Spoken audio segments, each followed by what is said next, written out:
سلامونه دوستان، الله دې وکړي چې روغ جوړ او صحتمند اوسئ. راځئ چې له موقع څخه په استفاده باندې د دغه حالت څخه استفاده وکړو. زه نن ډېر یو ښایسته او شنه ساحه کې یم، یو نظر به یې در باندې وګورم او خبرې به په دې باندې ټولې وکړو چې څه وکړو چې په لنډ وخت کې کامیاب شو.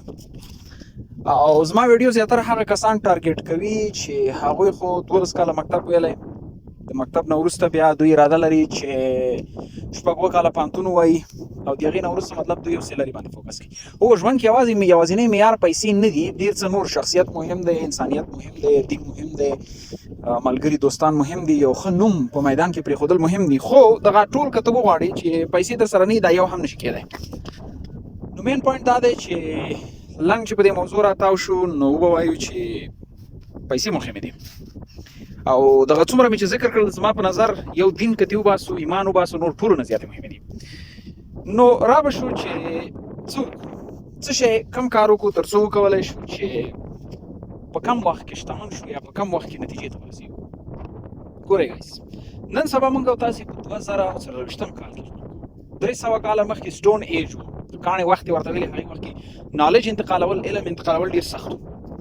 اوس بیا د هغې نه وروسته ټرډیشنل ایج راغی، یو دودیز ایج یا وخت راغی چې هغې نه وروسته بیا ایجوکیشن معمولا دغه مکتب ووایه، پوهنتون ووایه، کتاب یا یو بل ته د نالج د شیر کولو په وسیله ټرانسفر کېده یا د یو کتاب په وسیله.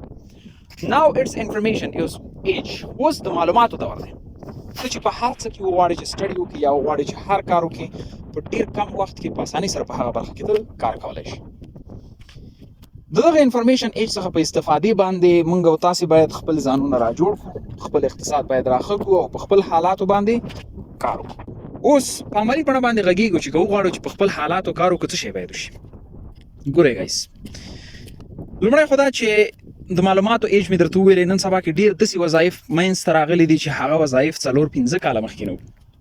اولین چاټ جی پی ټي ایکسپرټ به ووایو یا سپیشلیست به ووایو. چاټ جی پی ټي سپیشلیست فکر نه کوم چې څو کاله مخکې دغه وظیفه موجوده وه، ځکه څو کاله مخکې چاټ جی پی ټي نه و. نو هغه دا چاټ جی پی ټي سپیشل پیدا شو. ډرون سپیشلیست یا هغه څوک چې ډرون کنټرولوي. د هغې ترڅنګ به ویډیو ایډیټر په یو وخت کې په مارکیټ کې ډیمانډ بیخي کم و، غوښتنه یې بې اندازې کمه وه او څوک ډېر کیسه کې نه و چې زه باید ویډیو ایډیټر شم یا آډیو ایډیټر شم یا حتی سکرپټ رایټر شم یا هم مثال ګرافیک ډیزاینر شم.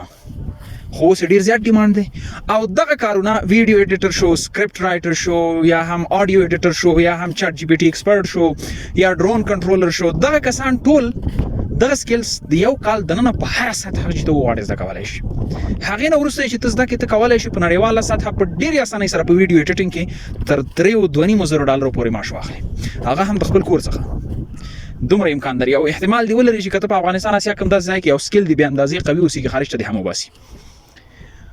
نو دغه هغه څیزونه دي چې په یو کال کې دننه ته نتیجه لاسته راوړي. داسې کسان ما ولیدل چې هغوی خو 12 کاله مکتب وویلې، د هغې نه وروسته یې 5-6 کاله پوهنتون وویلې، د هغې نه وروسته یې 2-3 کاله تخصص وکړلو، د هغې نه وروسته دوی 13,000 40,000 20,000 15,000 معاش اخلي. نو دا به دا ژوند کله جوړوي، دا به دا واده کله کوي، دا به دا ځان کله را جوړوي.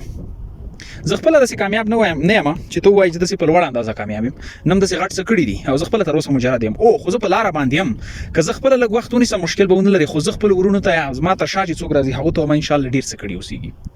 د هغې تر څنګ به راشو، په د دغه وظیفو تر څنګ به په سوشل میډیا انفلوئنسر باندې وغږیږو. هغه کس چې په سوشل میډیا کې ډېر فعال اوسېږي، ویډیوګانې جوړوي، پروډکټیوټي ایکسپرټ شو یا ولاګر شو، ویډیو جوړوي، د یو ساحې چکر سیاحت لپاره هغه ساحه ښیي، په ده به وغږیږو. تاسو ومنئ چې په یوټیوب کې داسې اشخاص شته دي چې ما یې خپله د 2000 سبسکرایبرز نه دوی فالو کړي دي چې اوس 5 میلیونه سبسکرایبرز لري او دوی په $1,000,000 خالص د یوټیوب نه اخلي.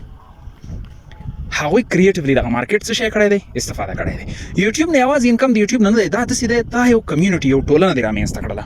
په دې ټولنه کې دغه خلک تا ته پیسې درکوي، باور در باندې کوي، ستا تولید اخلي. مثال په ډول ته په خپله ویډیو کې وایي زه دغه کامره خپل ریکارډ لپاره استفاده کوم، که څوک یې غواړي چې واخلي د افیلیټ مارکیټینګ په شکل باندې لاندې لینک ورکړي، دا هره کیمره چې خرڅېږي په دې کې شاید $100 تا ته پاتې شي. نو دغه د ټریډیشنل ایجوکیشن د فکر څخه راووځئ چې یوازینۍ لاره یا حل لاره د کامیابېدلو څه شی ده؟ ټریډیشنل ایجوکیشن دی، یا هم مکتب 12 کاله، د هغې نه وروسته 6 کاله بیا پوهنتون او د هغې نه وروسته تخصص او هغې نه وروسته کامیابېدل. دا غلط فکر دی، د دې څخه راووځئ. او باید موافق شو چې دا بده لاره نه ده، یو لاره کېدلی شي.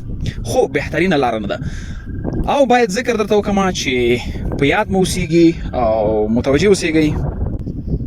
ستاسو که فکر اوسیږي چې یو نفر چې یو ماشوم چې پیدا شي هغه څومره کریټیو یا نوښتګر څومره ښایسته خبرې کوي څومره ښایسته حرکات کوي څومره جالب وي، هغه نوښتګر انسان مکتب ته واچوي، هغې باندې 12 کاله عذاب تیر کړي، 12 کاله یې وځوروي، د هغې هغه نوښتګري، د هغې هغه ابتکار هر څه له منځه یوسي او صفر یې کړي. د هغې نه وروسته هغه فکر کوي چې که د ټولنه داسې ده چې زما فکرونو ته هېڅ ارزښت نه ورکوي یا زما فکر هېڅ مهم نه دی، او مهم دا دی چې څه خلک وایي څه مشران وایي هغه مست دی. په یاد ولرئ چې بې احترامي ونه شي، احمقان هم زړیږي. ضرور نه ده چې هر مشر دی درست اوسیږي، هر رهبر دی درست اوسیږي. زیاتره مشران یوازې په جهالت خبرې کوي. موږ او تاسې پښتنو کې موږ خو تاسې خپله د همدې شاهدان یو. دا نن چې افغانستان په کوم ځای کې دی همدغه د مشرانو له امله دی. نو ضرور نه ده چې هر مشر دی درست اوسیږي او هر مشر چې تاسو په تعلیم کې مشوره درکوي تاسو د 100% غوږ ورته ونیسئ. خپل فکر هم فالو کړئ، خپل نظر هم فالو کړئ. تاسو څه آیډیا لرئ، تاسو کوم فکر لرئ، تاسو څه شی غواړئ، په دې باندې هم فوکس وکړئ او هغه څه وکړئ چې خوښیږي مو، مینه ورسره لرئ، په همغه وظیفه باندې کار وکړئ. نن سبا که تا یو کتاب ته کښېنئ او په تا باندې په ساعتونو یو څو تعریفونه زده کوي، دا وخت ډېر دی. نن سبا چاټ جی پی ټي راغلی دی چې ته څه شی په ساعتونو کې زده کوې هغې وخت زده کړي دي. ته چې څه شی په یو 2 ساعتو کې لیکې هغه په 15 ثانیو کې هغې لیکلي دي، هغه لیکلی شي. نو لحاظا تاسو باید کریټیو مخې ته لاړ شئ، نوښتګر فکر واخلئ یا بڼه واخلئ. یو اسې چې په انګلیسي کې یو ډېر پروفیشنل استاد اوسیږي، بې اندازې زیات انګلیش ویلی، ډېر زیات ایکسپوزډ اوسیږي د انګلیسي سره، بلد وي، هغه چې وغواړي چې یو اسې ولیکي هغه باید کم تر کم یو 15 ساعته پې تېر کړي چې سمه اسې ولیکي. داسې اسې چې ورډینګ یې ښه مناسب وي، قوي یونټي کوهیرنس ولري، د اسې هغه ټول اصول فالو کړي اوسیږي. خو چاټ جي پي ټي ودن سیکنډز په سیکنډو کې لیکي همغه اسې، د هغې نه به ټاپ وي، د هغې نه به ښه سټرکچر لري، د هغې نه به ښه رولز فالو کړي اوسیږي. نو نن سبا هارډ ورک انتن نه ورکوي. اټس اونلی د سمارټ ورک which will result positively. یوازې سمارټ ورک دی چې نتیجه ورکولی شي. خپل سمارټ ورک نه کار واخلئ، خپله یو فکر ته ارزښت ورکړئ او داسې یو څه وکړئ چې هغه ډفرنټ اوسیږي او کوشش وکړئ سمارټلی مخې ته لاړ شئ، دغه ټریډیشنل ایجوکیشن څخه مخکې. نو سمارټ ورک وکړئ او هوښیارانه مخې ته لاړ شئ. او په آخر کې باید ذکر وکړو چې دا شخصي نظریات دي، ضرور نه ده چې هر څوک دې فالو کړي. څوک چې ورسره خلاف کېږي زه د هغوی نظر ته احترام لرم. هر څوک مختلف نظریات لري، هر شخص کولی شي د خپل نظر مطابق مخې ته لاړ شي. خو زه داسې کسان هم ګورم په دې بازار کې چې هغوی یو اندازه زما نظریات فالو کړي یا فالو کوي او دغه نظر زما د هغه اشخاصو لپاره دی. وخت مو ډېر مننه.